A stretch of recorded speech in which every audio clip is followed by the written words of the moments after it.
आज हम लोग करेंगे कोएफिशिएंट ऑफ रेस्टिट्यूशन। नाम सुना है पहले कभी? हाँ सर। नहीं सर। नहीं सर। नहीं सर।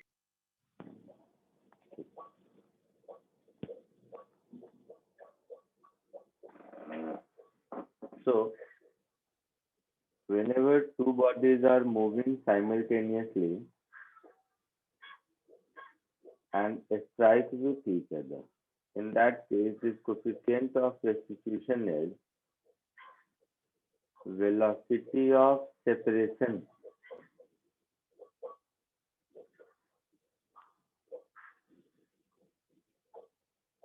का magnitude divided by velocity of approach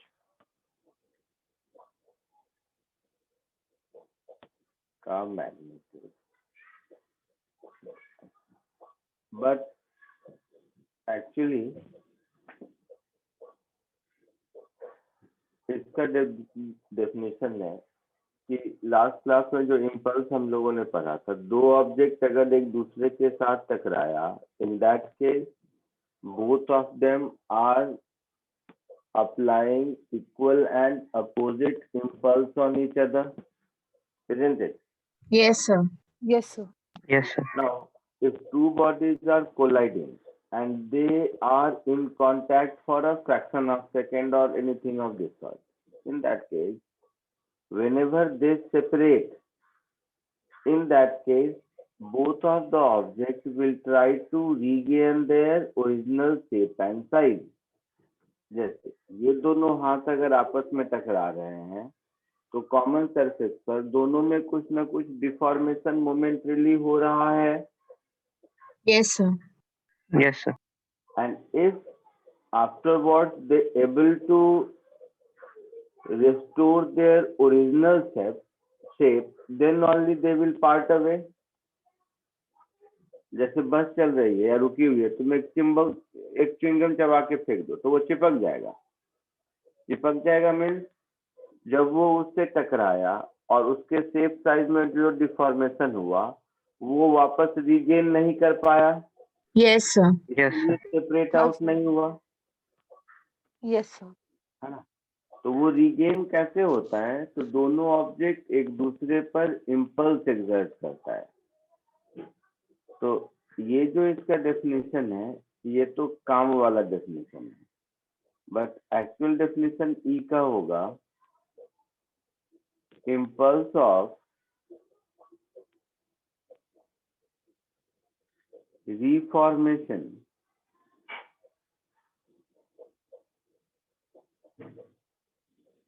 upon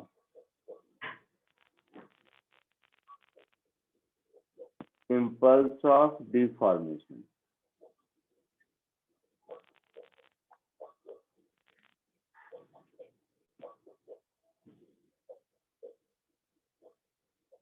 तो जब हम impulse of reformation कहेंगे तो ये चेंज इन मोमेंटम होगा. Yes, sir. It means mass into change in momentum का मतलब है, जस्ट आपको समझाने के लिए सिंगल बॉडी डायग्राम में बताता हूँ.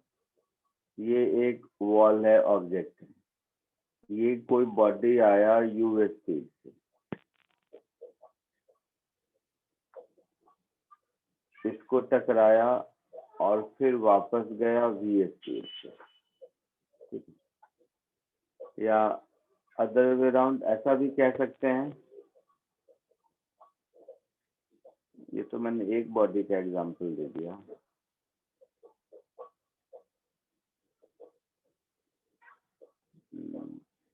अगर बॉडी का एग्जांपल लें तो इसको ऐसे कह सकते हैं. रुको, इस इम्पल्स को लिखेंगे इम्पल्स ऑफ रिफॉर्मेशन का magnitude is mass into change in velocity,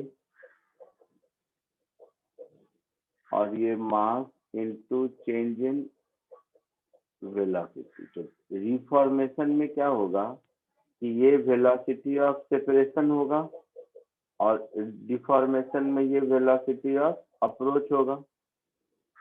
समझ आया कुछ? Yes, sir. Yes, sir. sir. मतलब बेसिक डेफिनेशन तो यही है, मैथमेटिकली कैसे यूज करते हैं एक बार चलो देखते हैं वो भी। पहले तो ये दोनों बेसिक डेफिनेशन समझ लें।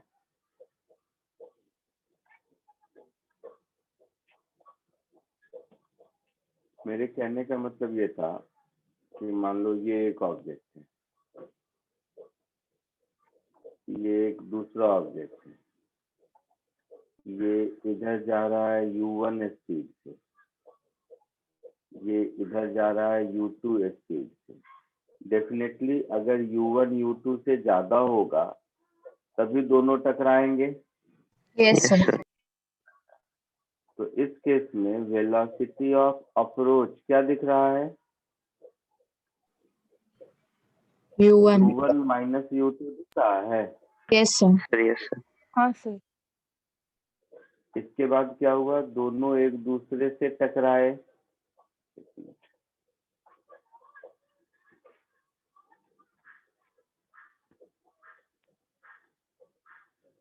तो नेक्स्ट स्टेप इज दोनों एक दूसरे से टकराया। तो जिस मोमेंट पर दोनों एक दूसरे से टकराएंगे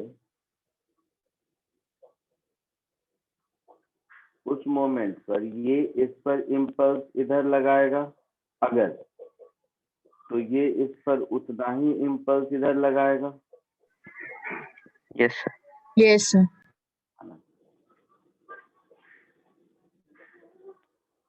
तो इसके बाद ये वाला ऑब्जेक्ट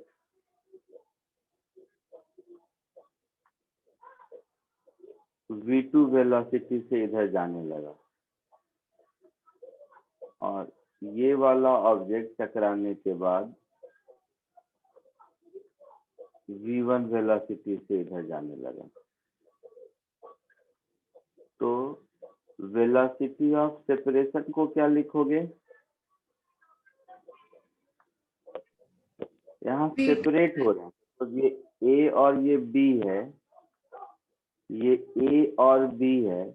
तो initially A was approaching B and now A is separating from B। Yes, sir. किस स्पीड से सेपरेट कर रहा है? तो ये v2 माइनस v1 होगा। Yes, sir. यहाँ v1 माइनस v2 नहीं होगा। हाँ सर। क्लियर है? Yes, sir. वो जो फॉर्मूला हम लोग लिख रहे थे उस फॉर्मूले को अगर हम टू बॉडी प्रॉब्लम में कन्वर्ट करना चाहें तो it will be like u1 minus u2 का magnitude divided by v2 minus v1 का मैग्नीट्यूड। ऐसा होगा? Yes, Yes, sir. sir. इसका क्या यूज है हम लोग समझेंगे, बट ये कोफिशिएंट ऑफ रेस्टिट्यूशन है, न्यूटन ने सजेस्ट किया था।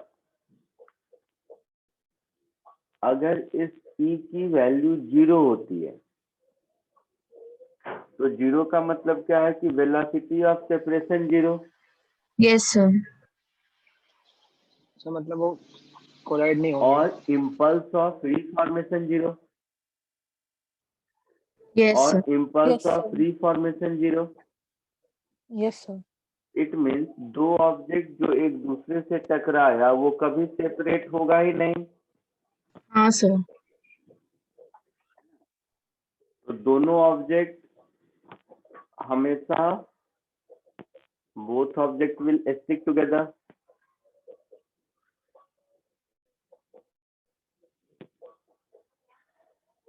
होगा ऐसा? Yes, sir. इसको हम लोग कहते हैं परफेक्टली इनइलास्टिक कोलिजन।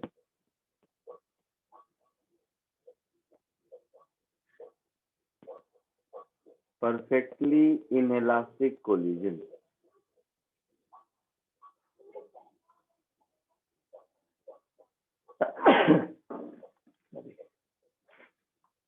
अगर E की वैल्यू 1 से छोटी आई मीन या 1 है, पहले देख लेते हैं। ई की वैल्यू अगर 1 है तो इसका ये मतलब हुआ कि इम्पल्स ऑफ रिफॉर्मेशन और डिफॉर्मेशन इक्वल है Yes, ना? sir. तो जब इम्पल्स ऑफ रिफॉर्मेशन और डिफॉर्मेशन इक्वल होगा तो उस केस में बॉडी का शेप साइज में कोई फिजिकल चेंज नहीं होगा। Yes, sir. दोनों बॉडी अपना शेप रीगेन कर लेंगे, है ना? बोथ ऑब्जेक्ट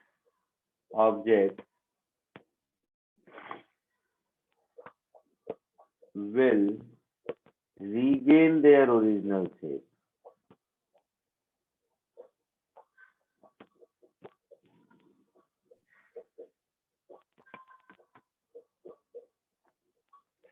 इसको हम लोग बोलेंगे परफेक्टली वर्ड ठीक नहीं, इलास्टिक कोलिजन।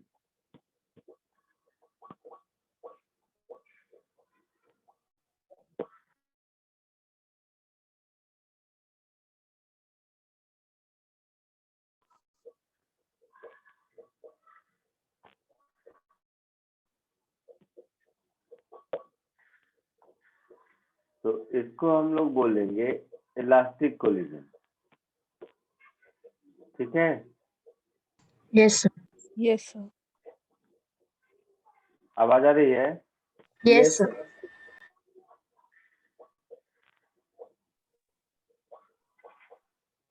आवाज आ रही है?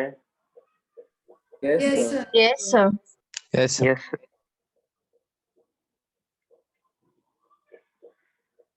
नहीं, आवाज आ रही है? आ रही है सर। हाँ सर।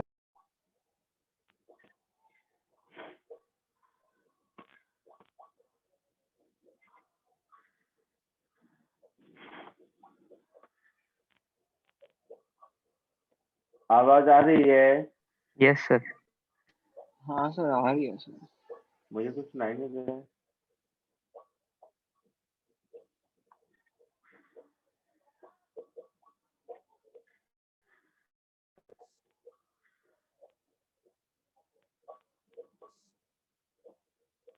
आवाज आ रही है?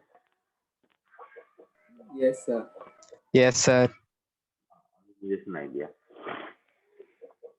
तो जब ई की वैल्यू 1 हो तो दोनों बॉडी अपना शेप रीगेन कर लेता है, इसको कहते हैं इलास्टिक कोलिजन।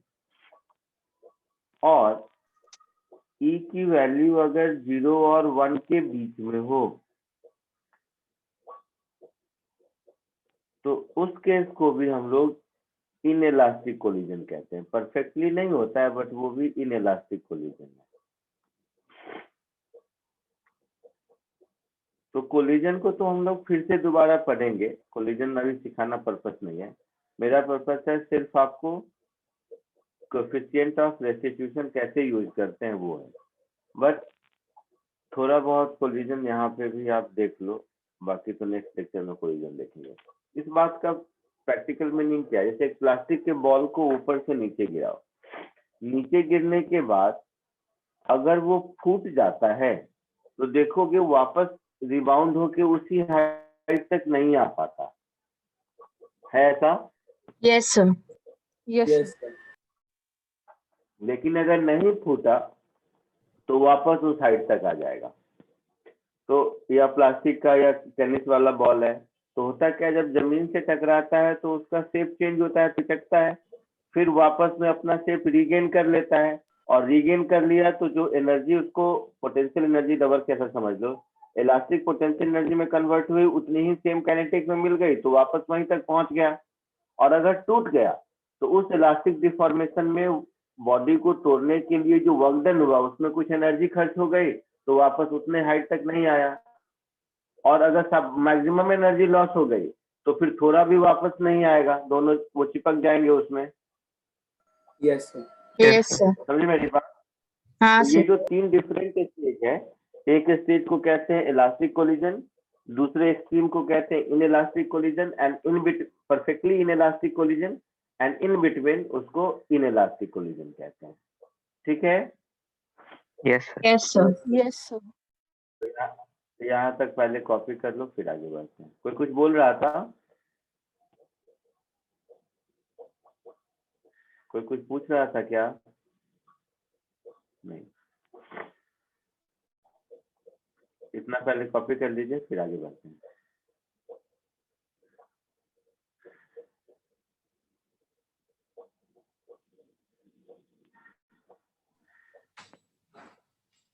सर वहाँ पे जो E है वो V2 minus V1 upon U1 minus U2 आएगा ना? Yes, sir. वो उल्टा है न्यूमरेटर हाँ में। सर उल्टा किया। ओ अच्छा अच्छा, मैंने ऊपर नीचे कर दिया। हाँ ठीक कर लो इसको, अभी कर देता हूँ।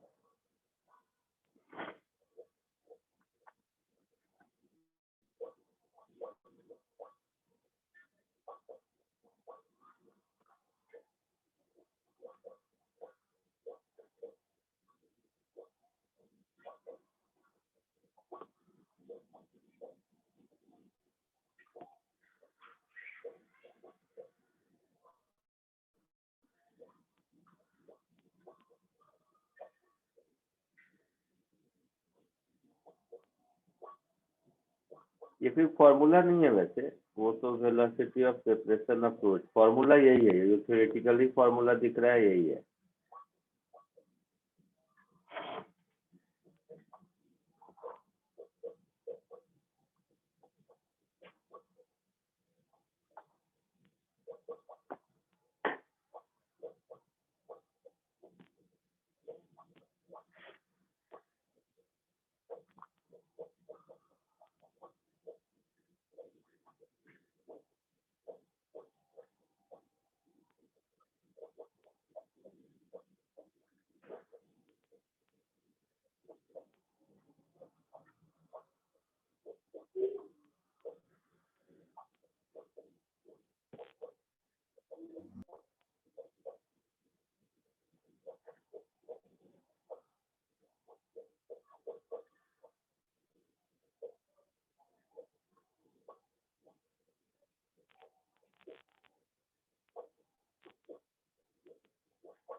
Done, sir. हो गया? सर एक मिनट सर, एक मिनट।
हो गया?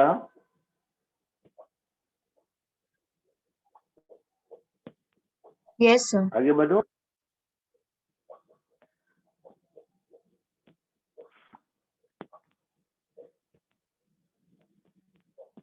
ठीक है।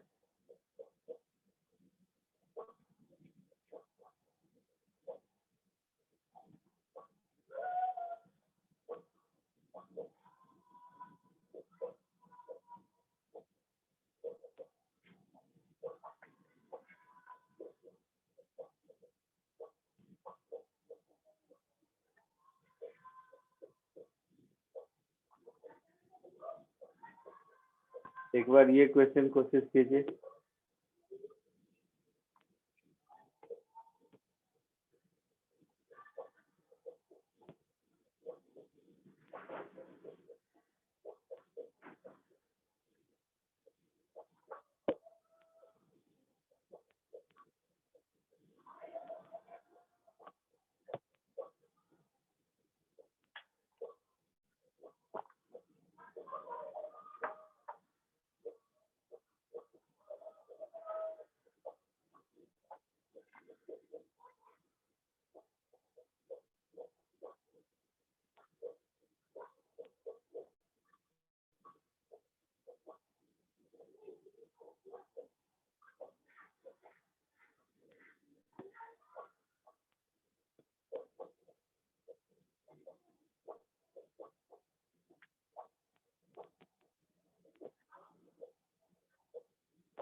आया कोई?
आया कुछ?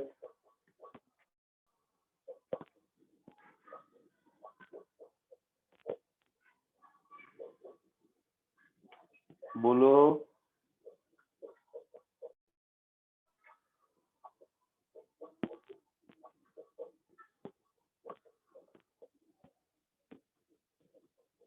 आवाज ही नहीं आ रही है। तुम लोग सुन पा रहे हो मुझे? Yes, sir. Yes, sir. बोलो, कुछ आया आंसर? नहीं सर। नहीं सर। देखो, सपोज ये बॉल है, ये यहाँ से गिरता है,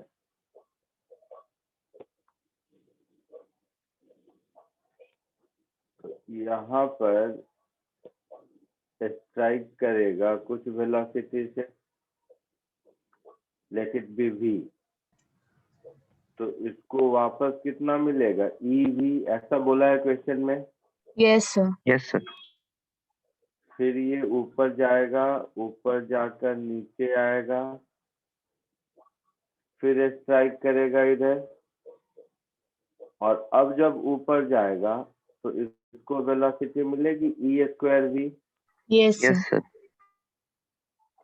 तो यही कहानी चलती रहेगी ना? Yes, sir. Yes sir. समझ रहे हो? Yes, sir. पूछा है आपसे, find the time taken by the ball to stop rebounding.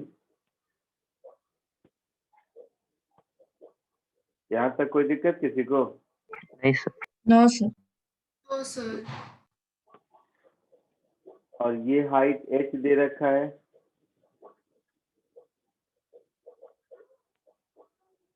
तो इसमें टाइम कितना लगेगा इस प्रोसेस में? 2u/g। √2h/g Yes, sir. लगेगा। Yes sir. और इस मोमेंट पर v की वैल्यू √2gh होगी।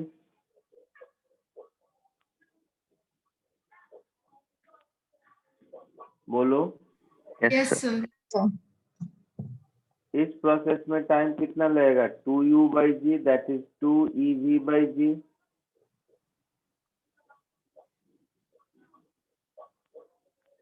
होगा। Yes sir. इस प्रोसेस में टाइम कितना लगेगा? 2e² v/g लगेगा।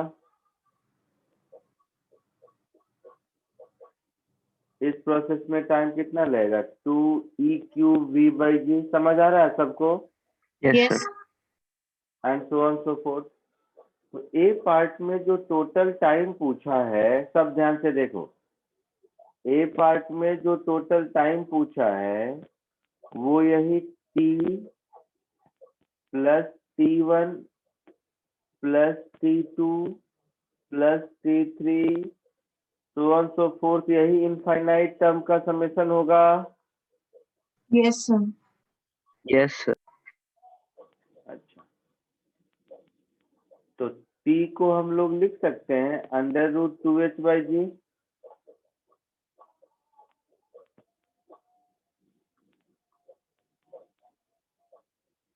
t1 आप लोगों ने नहीं बताया, 2ev/g है ना? Yes. Yes sir. T2 2e square v by G. तो ये सीरीज कुछ ऐसा दिख रहा है। Yes, sir.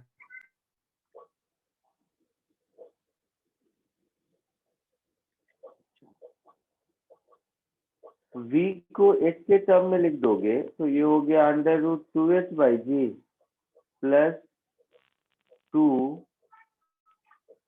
e by g and v is under root 2gh। Yes, sir.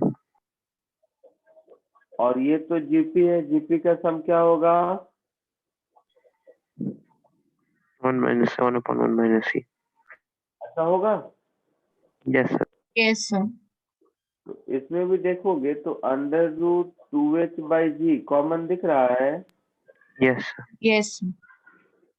तो under root 2h by g निकाल लेंगे तो ये 1 प्लस 2 ही हो जाएगा शायद। Yes, sir. 1 प्लस 2 ही होगा ना। Yes, sir. Sir upon 1 minus E भी तो और आएगा 1 ना minus सेकंड e में। भी तो होगा ना सर। 1 प्लस 2 ही हो जाएगा। हाँ नहीं ये वाला टर्म केवल कह रहा था। हाँ और ये हो जाएगा 1 अपॉन 1 माइनस ई।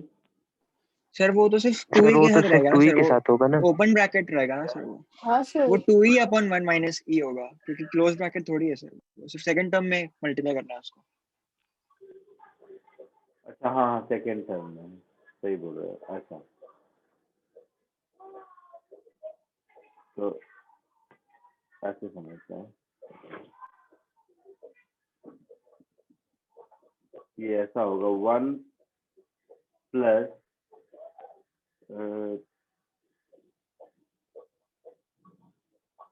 2e अपॉन 1 माइनस ई। ठीक है तो ये मेरा हो जाएगा under root 2h by G और एलसीएम ले लोगे तो 1 plus E upon 1 minus E होगा।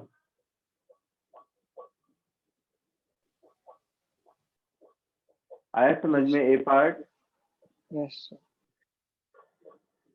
Yes, sir. A part copy कर लो, बी और सी कोशिश करो खुद से।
सेकेंड आया,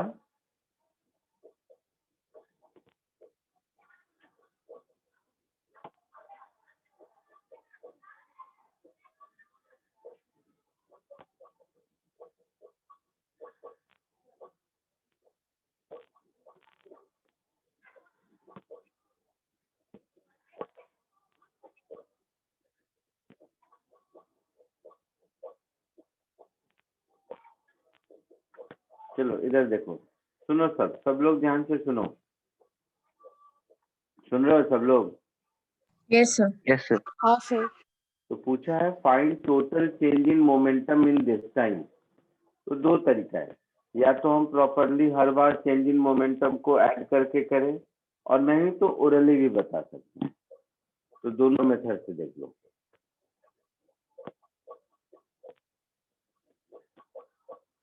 पहले कोलिजन के बाद चेंज इन मोमेंटम कितना होगा?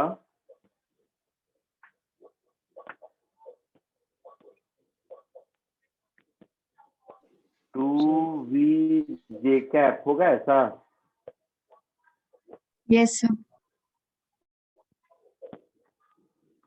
माइनस वी जे कैप था कोलिजन से पहले, प्लस वी जे कैप हो गया Yes, कोलिजन sir. के बाद। श्योर? Yes, sir. दूसरे कोलिजन के बाद चेंज इन मोमेंटम कितना हो जाएगा? नहीं, गलत बोल दिया मैं, sorry my mistake. Two v नहीं, वी और ई भी हो गया ना, Yes, sir. 1 V into 1 minus E. V into one plus ई।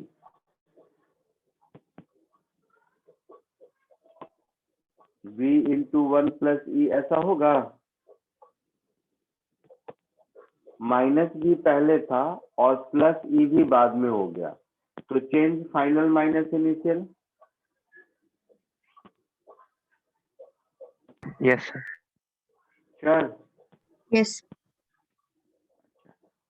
सेकेंड टाइम में यही v की जगह मैं ई भी लिख दूं। Yes, sir. Similarly third time में यही मैं v की जगह ई स्क्वायर v लिख दूं। समझ आ रहा है ये sequence? Yes, sir. Yes, sir. Yes, sir. तो इस सीक्वेंस में इनफाइनाइट टर्म्स होंगे,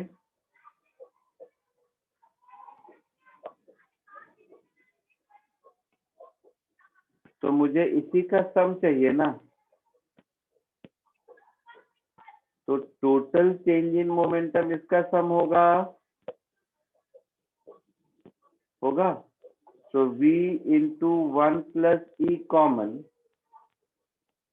it's like one plus E square. यही मतलब हुआ ना। Yes, sir. तो v into one plus E upon one minus E MB होगा ना? क्या होगा? Root two G H. तो root two G H into one plus E upon one minus E. अच्छा, सब में मास भी होगा, तुम लोग भी भूल गए, मैं भी भूल गया। मोमेंटम में सब में मास भी होगा। Yes, sir. तो m into under root two G H one plus E upon one minus E, ये आंसर हो जाएगा। क्लियर है सबको? Yes, Yes, sir. Yeah. अगर मैं इसको थोड़ा सा शॉर्टकट बोलो, सेकेंड मेथड देखो, तो ऐसे अगर मैं कहूँ तो चेंज इन मोमेंटम क्या होता है? फोर्स इम्पल्स के बराबर फोर्स मल्टीप्लाइड बाय टाइम होता है ना। Yes. yes, sir. तो इस पूरे प्रोसेस में फोर्स तो mg लग रहा है, Yes, और sir. टाइम मैंने पहले निकाल रखा है ऊपर में ए पार्ट में। तो यही हमारा आंसर होगा। एम जी की जगह अंडर रूट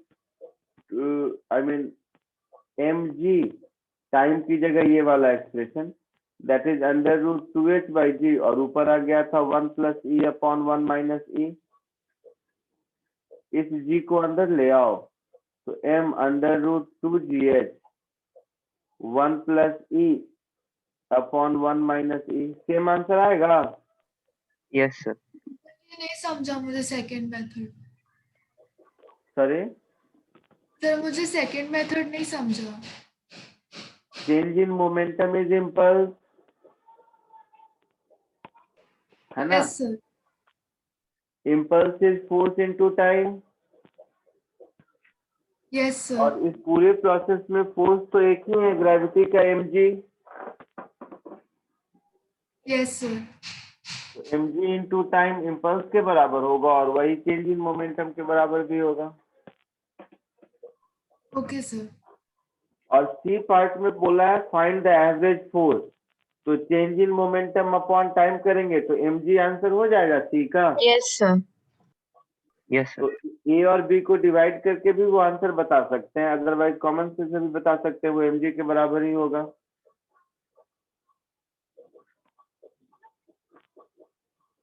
क्लियर है? Yes, sir. Yes, sir. आगे बढ़ूं?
Done sir. हो गया सबका? ठीक है।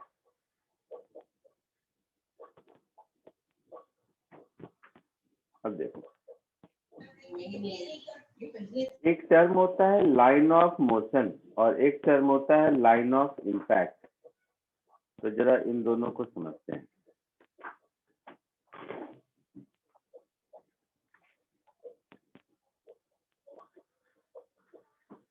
लाइन ऑफ मोशन तो कॉमन चीज है, वेलोसिटी वाला डायरेक्शन होगा।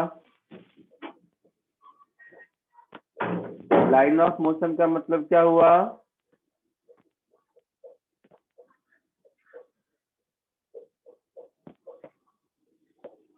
डायरेक्शन ऑफ वेलोसिटी, ये तो कॉमन सेंस है ना। Yes. बोलो।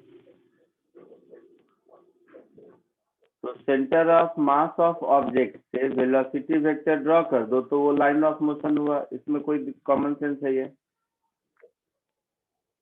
एक दूसरा होता है लाइन ऑफ इम्पैक्ट।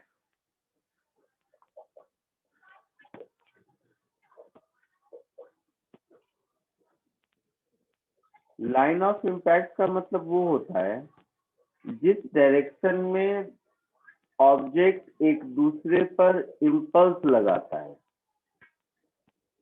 जिस डायरेक्शन में ऑब्जेक्ट एक दूसरे पर इम्पल्स लगाता है, जैसे अगर स्ट्रेट लाइन में है फिर तो कोई दिक्कत नहीं है, line of motion line of impact same होगा। समझ रहे हो? Yes, sir. सपोज दोनों एग्जांपल बता देता हूँ। ये एक ऑब्जेक्ट है और ये एक ऑब्जेक्ट है। तो इस केस में ये इसका सेंटर दोनों इसी डायरेक्शन में जा रहे थे, मान लो पहले भी। तो यही वेलोसिटी भी इधर है दोनों की। तो इस केस में तो लाइन ऑफ इम्पैक्ट भी यही है, लाइन ऑफ मोशन भी यही है। कोई दिक्कत किसी को? No, sir. No, sir.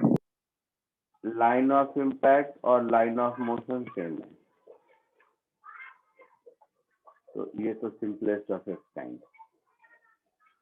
ऐसे समझते हैं, यही अगर मान लो जैसे कैरम खेलते हो, तो सपोज ये एक ऑब्जेक्ट है और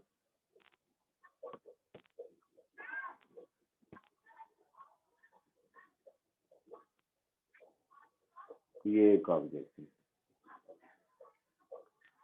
ये इसका सेंटर है, ये इसका सेंटर है। तो ये जो लाइन जॉइनिंग है इन दोनों का,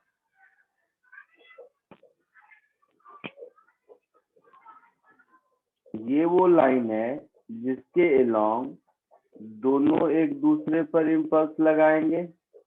ये इस पर Yes. इधर लगाएगा Yes, sir. और ये इस पर इधर लगाएगा। बट ये हो सकता है कि ये कहीं इधर जा रहा था और ये कहीं इधर जा रहा था। समझ रहे हो? तो ये जो ऑब्जेक्ट ए है उसका ये लाइन ऑफ मोशन है, ये जो हाँ, sir. ऑब्जेक्ट बी है उसका ये लाइन ऑफ मोशन है ना? बट ये जो रेड वाली लाइन है ये लाइन ऑफ इम्पैक्ट है।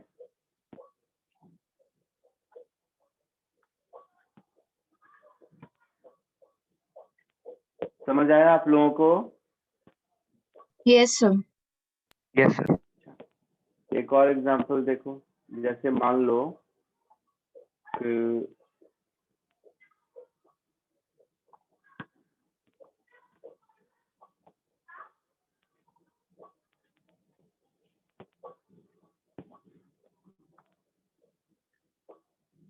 ये कोई इंक्लाइन प्लेन है, फिक्स्ड है, मूविंग है, उससे मुझे मतलब ऐसे है नहीं।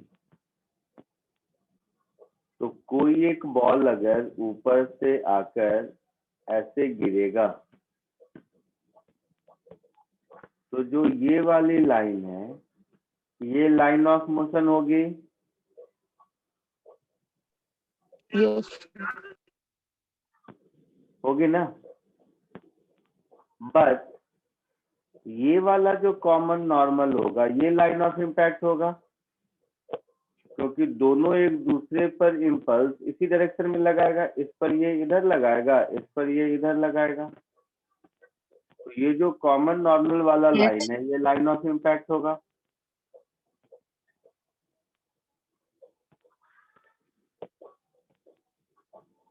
कोई दिक्कत किसी को ये तीनों एग्जांपल में?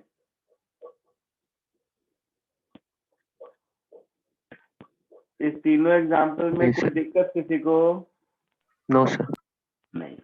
नहीं इन सर। तीनों एग्जाम्पल को देखकर हम लाइन ऑफ इम्पैक्ट का ऐसा कोई मीनिंग नहीं है, बट रहता है बुक वगैरह में। तो कॉमन सेंस से इस लाइन ऑफ इम्पैक्ट को हम डिफाइन कर सकते हैं कि normal at common surface of impact, line of normal at common surface of impact होगा। Yes, sir.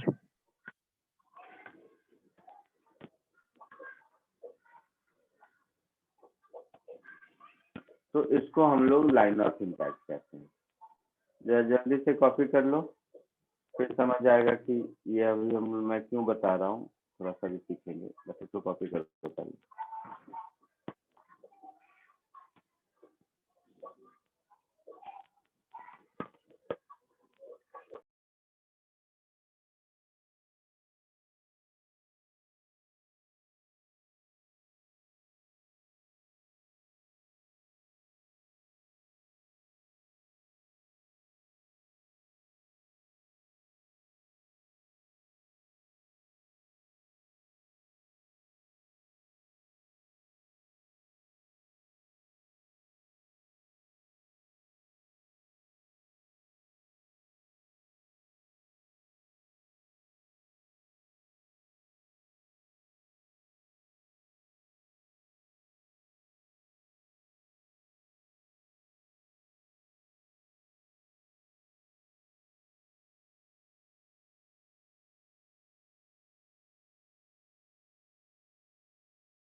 हो गया?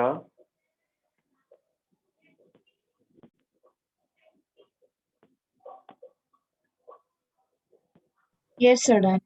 आगे बढ़ूं? Yes sir.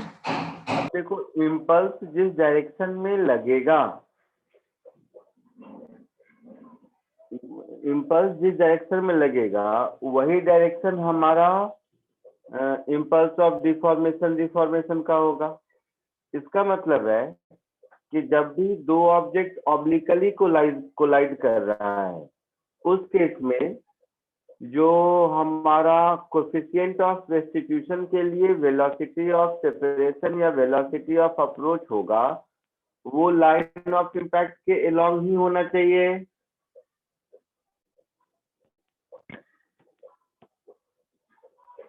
Yes, sir. समझा कि नहीं? Yes, sir. समझा. So, if objects are colliding obliquely का मतलब है कि लाइन ऑफ मोशन और लाइन ऑफ इम्पैक्ट डिफरेंट है, ठीक है?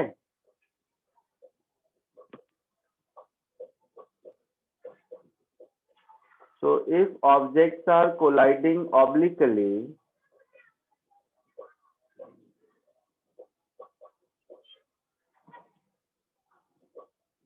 then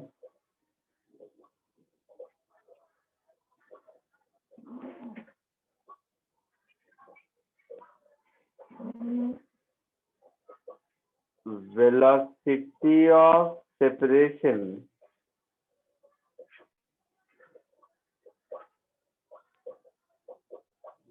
and approach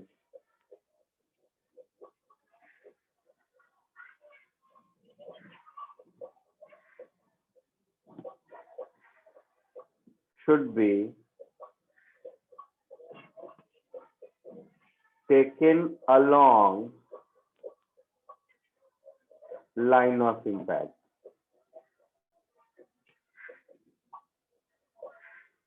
सबको क्लियर है ये? Yes, sir. Yes, sir. पक्का? तो इसको कॉपी Yes. कर लो और इसके एग्जाम्पल के लिए अभी 3-4 क्वेश्चन करेंगे हम लोग।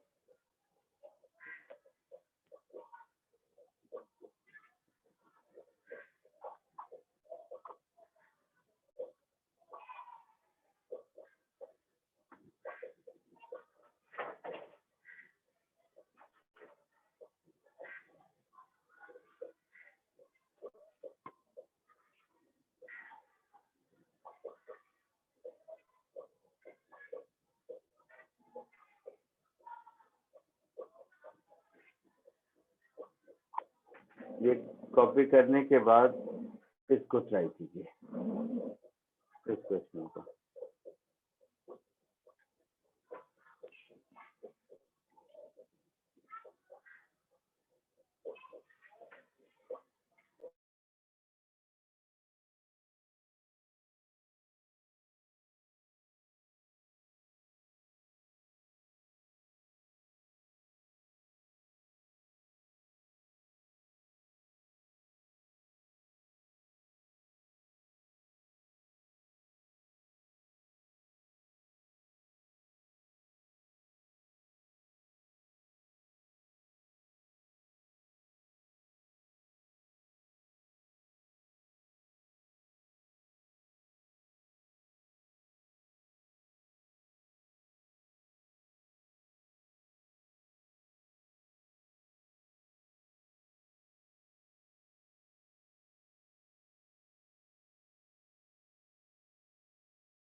आया कुछ आंसर?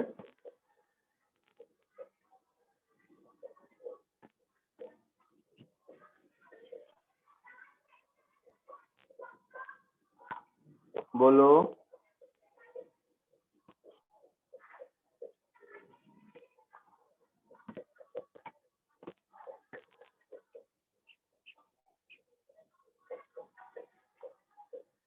आया कुछ आंसर? वन बाई देखो इधर, एकदम सिंपल क्वेश्चन था, आना चाहिए था। नहीं, चलो मान लो किसी स्पीड u से थ्रो किया, तो ये u का x कंपोनेंट होगा और ये u का y कंपोनेंट होगा ऐसा? Yes, sir. Yes, sir.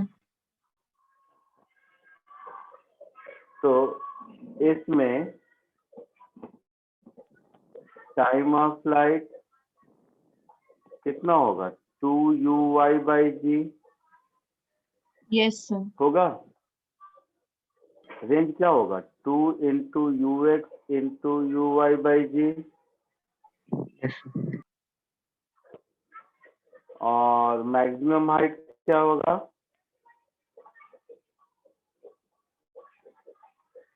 Maximum height क्या होगा? uy² by 2g, ऐसा होगा। Yes, Yes, sir. sir. अब इसके काउंटर पार्ट में देखो,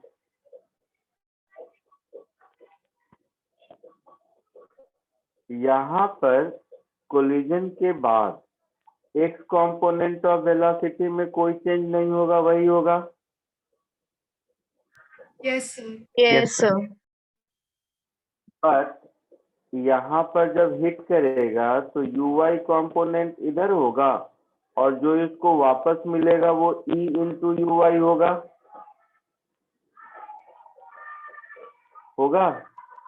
Yes, Yes, sir. sir. तो नया वाला टाइम ऑफ फ्लाइट मेरा हो जाएगा 2 times e into uy/j।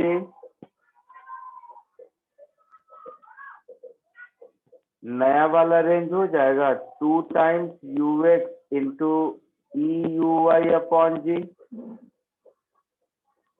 समझ रहे हो कि नहीं? Yes, sir. Yes, sir. Yes, sir.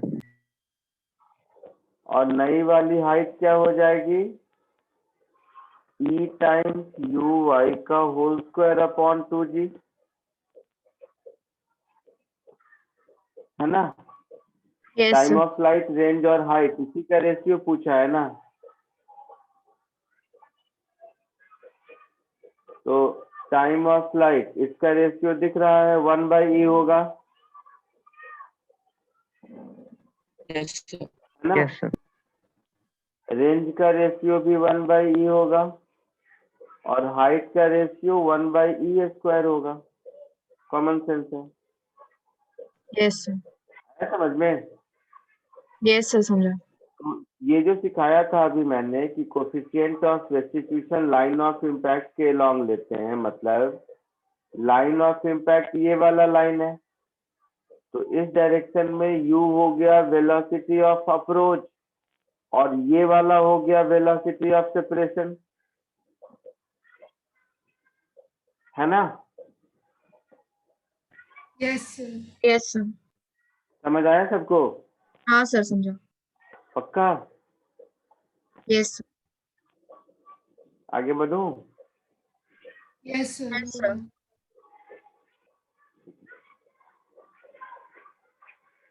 एक और इजी क्वेश्चन देखिए।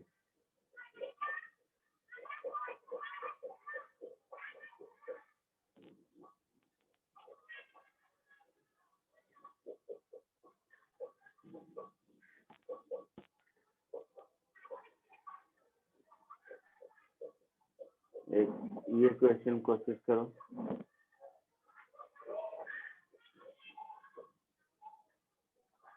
क्या थर्ड फोर्थ कौन सा नंबर होगा?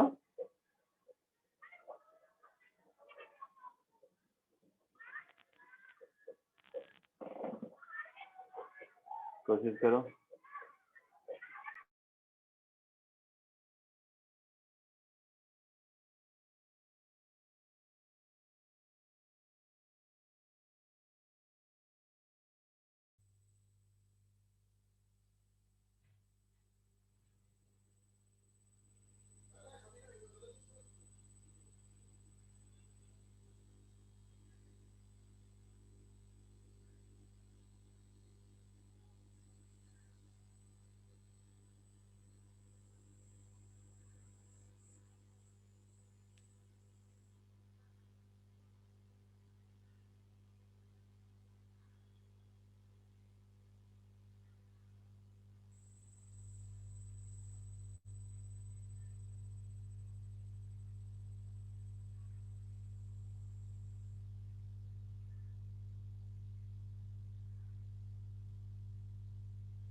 बोलो।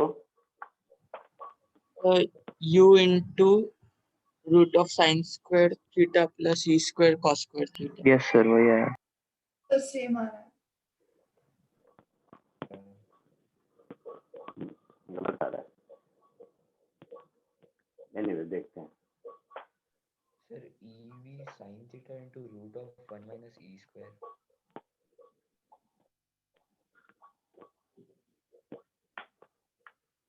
और कोई बोलो कुछ।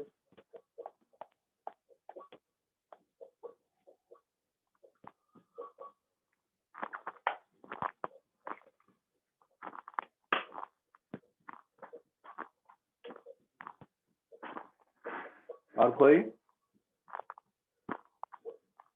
नहीं। तो देखो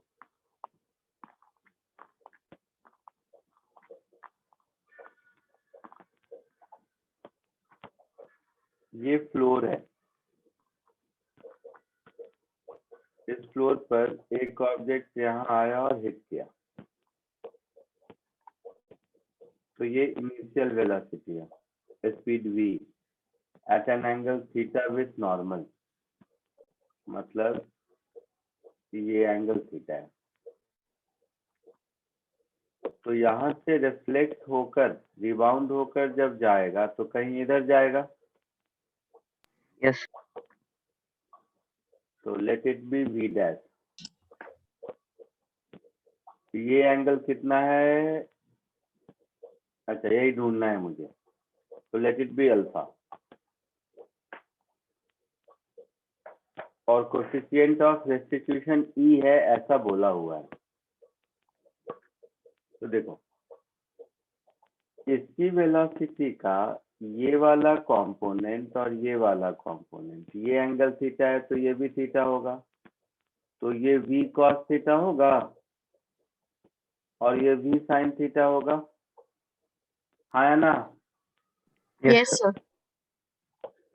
उसी तरह ये हो जाएगा v डैश sin अल्फा और ये हो जाएगा v डैश cos अल्फा। हो जाएगा।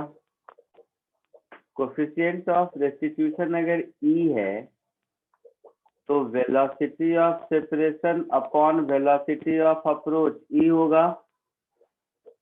Yes, sir. तो यहाँ पर वेलोसिटी ऑफ सेपरेशन कितना है बेटा,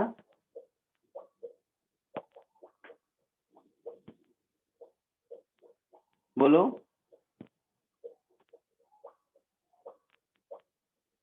लाइन ऑफ इम्पैक्ट तो ये कॉमन नॉर्मल होगा ना। यस सर तो वेलोसिटी ऑफ सेपरेशन कितना है, v dash cos cos alpha. Yes sir और velocity of approach v cos Cos theta theta. v cos theta. तो एक रिलेशन मुझे यहाँ से मिला कि v dash cos alpha is e times v cos theta. अभी हमारे पास दो अननोन है, एक v डैश और एक अल्फा, तो एक और इक्वेशन चाहिए। Yes, sir. यस तो यहाँ पर दिमाग लगाना ये है कि जो भी इम्पल्स लगेगा वो तो लाइन ऑफ इम्पैक्ट के अलोंग लगेगा, Yes, sir. यस मतलब जो भी चेंज इन मोमेंटम होगा वो लाइन ऑफ इम्पैक्ट के अलोंग होगा। हॉरिजॉन्टल डायरेक्शन में कोई मोमेंटम चेंज नहीं होना चाहिए, नहीं सर Yes, sir. है ना।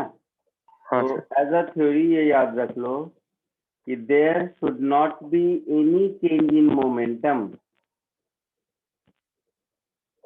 There should not be any change in momentum. ये एक लाइन का कॉन्सेप्ट है, बट बहुत क्वेश्चन में ये लाइफ सेविंग होगा। Any change in momentum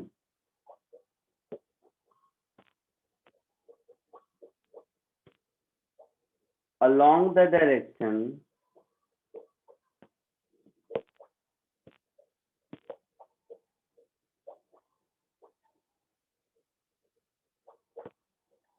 perpendicular to line of impact। ये हमेशा ऐसा रहेगा।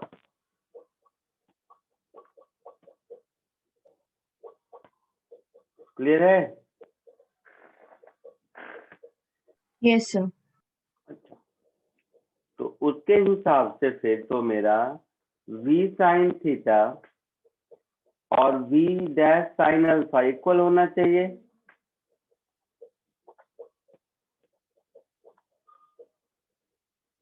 होना चाहिए ना? Yes, sir. तो दोनों को डिवाइड कर दो। दोनों को डिवाइड कर दोगे तो मुझे तो अल्फा चाहिए, तो tan alpha is equal to v sine theta upon ev cos theta, ऐसा कुछ, that is tan theta upon e। तो finally alpha is tan inverse tan theta upon e। ये हमारा आंसर होगा। समझ रहे हो कुछ कि नहीं? समझा सर। यस सर, समझा। देखो एस.सी. वर्मा के बुक में इस तरह के क्वेश्चंस नहीं मिलेंगे, बुकलेट में भी थोड़े कम मिलेंगे, लेकिन ये सब जो मैं क्लास में करा रहा हूँ ये सब अगर थ्रू रहोगे तो बुकलेट और एस.सी. भी सॉल्व करने में मजा आएगा। उसके क्वेश्चन का लेवल ऑफ डिफिकल्टी थोड़ा ठीक ठाक लगेगा। आगे बढ़े? सर एक Yes. मिनट।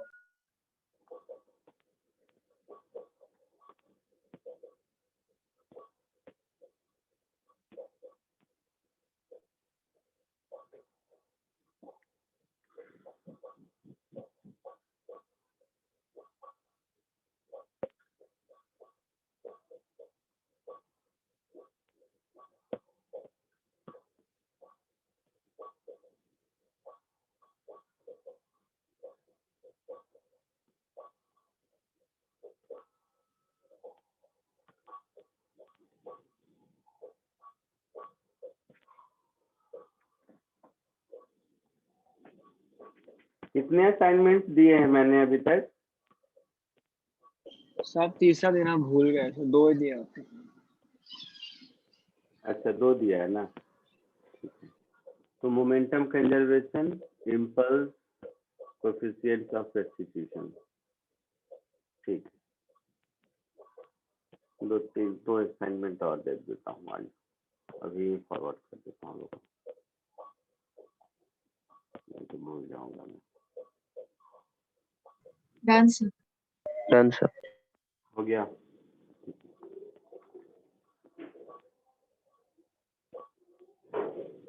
एक और क्वेश्चन करो।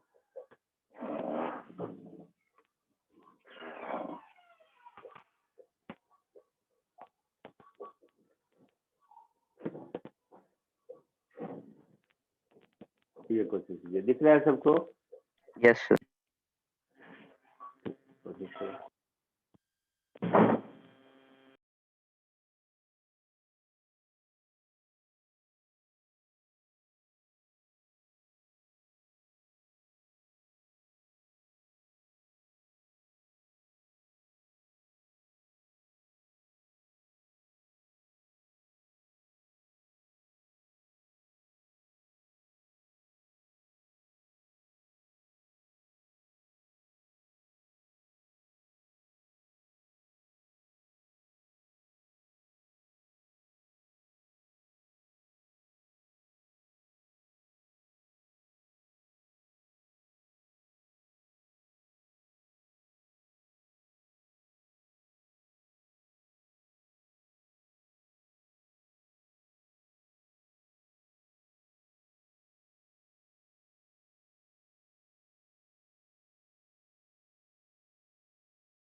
I have to answer.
I have to answer. Sir एक मिनट बस.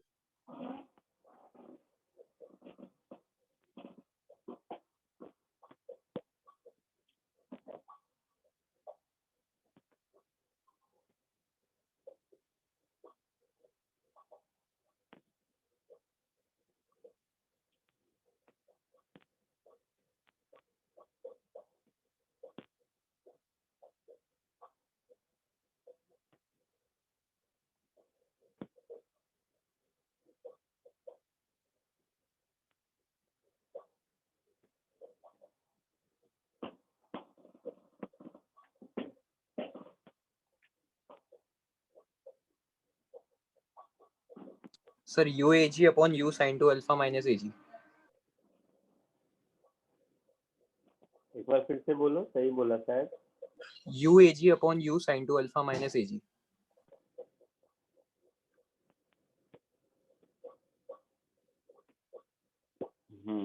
सही है शायद, सही है, वेरी गुड। किसने बताया? Sir, Naman. नमन, वेरी गुड।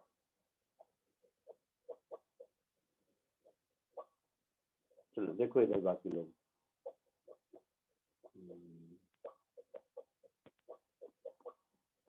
कुछ ऐसा है कि ये मान लो वॉल है,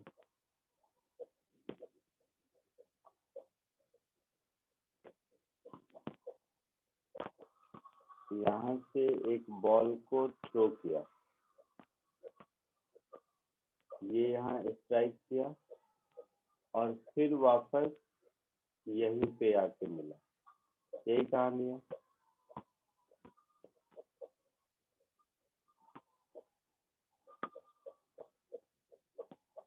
ऐसे भी करना और फिर ऐसे करके ऐसे गया और फिर वापस यहीं पे आके मिला। इस पॉइंट को O कह दो, इस पॉइंट को A कह दो। तो इसकी इनिशियल वेलोसिटी u और एंगल मान लो अल्फा। तो यहाँ पर इसकी वेलोसिटी का y component u sin alpha होगा Yes, sir. और Yes, sir. x component u cos alpha होगा। तो कोलिजन के बाद x कंपोनेंट वाला वेलोसिटी इसको वापस मिलेगा Yes, sir. Time eu cos alpha. Yes. y component वाला वेलोसिटी तो अनचेंज रहेगा ना, ये बात समझ रहे हो? Yes, sir. But u sin alpha नहीं, उस मोमेंट पर जो uy होगा,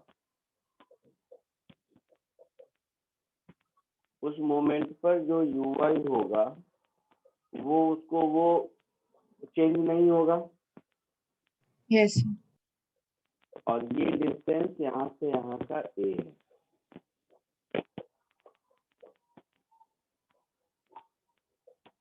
तो देखो इस पूरे प्रोसेस में टाइम कितना लगेगा? तो इस पूरे प्रोसेस में टाइम लगेगा O से A तक जाने में जितना टाइम लगा प्लस A से O तक आने में जितना टाइम लगा, है ना? Yes, sir. तो ये मेरा हो जाएगा A upon U cos alpha plus A upon EU cos alpha, that is A upon cos alpha common, U cos alpha common, 1 plus 1 by E। ऐसा होगा? Yes, sir. अब देखोगे अगर इस पूरे प्रोसेस में y कंपोनेंट ऑफ वेलोसिटी में कोई चेंज नहीं हुआ है, तो ये टाइम एक्चुअल प्रोजेक्टाइल के टाइम ऑफ फ्लाइट के बराबर होना चाहिए।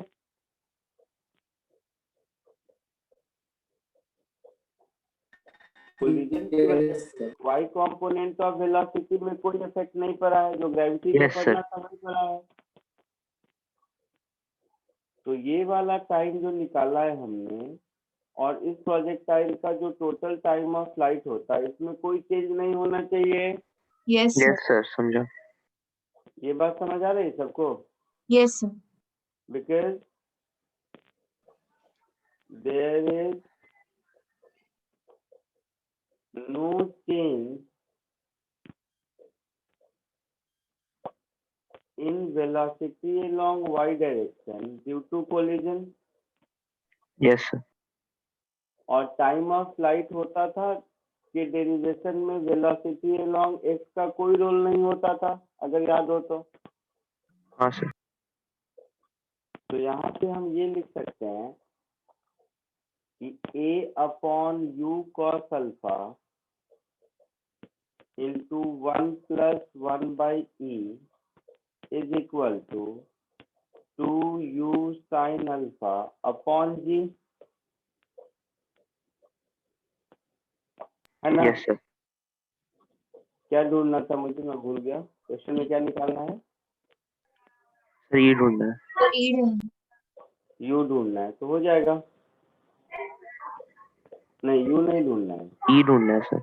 ई ढूंढना है, तो हो जाएगा। ठीक है, यू दिया हुआ है क्वेश्चन में। हाँ सर। हाँ, तो हो Yes. जाएगा। तो 1 प्लस 1 बाई ई, ये हो गया मेरा 2u square sine alpha into cos alpha upon G A into G, ऐसा। Yes sir. So 1 by e is u square sin 2 alpha upon ag minus 1, ऐसा होगा। Yes sir.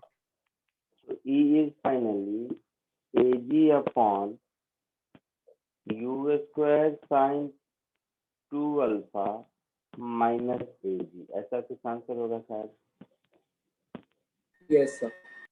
Yes sir. हाँ sir. ऐसा समझ सबको, यस सर। कॉपी कर लीजिए।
Done, sir.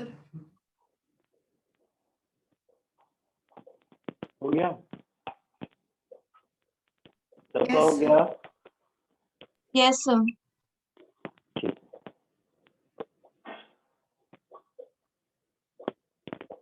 आप लोगों को एसटी वर्मा से होमवर्क दिया था मैंने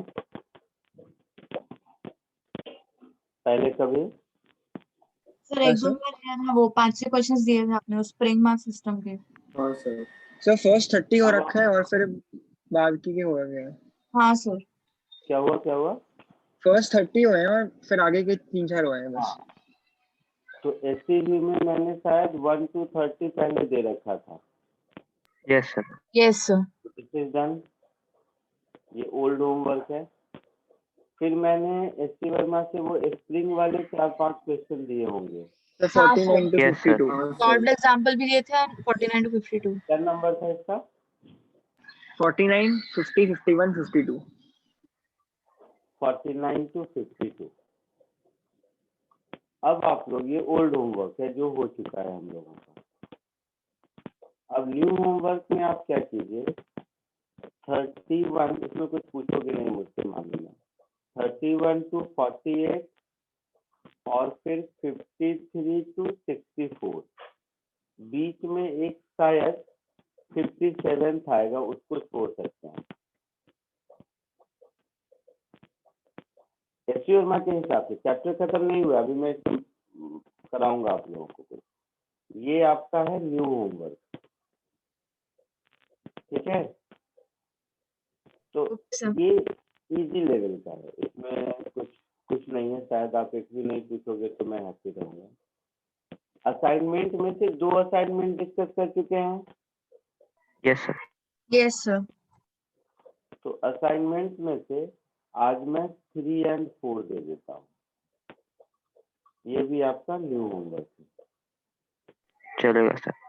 ठीक है। कल Yes. तुम लोग Yes, sir. रहेगी ना शायद, तो कुछ करो बैठ के काम, ठीक है।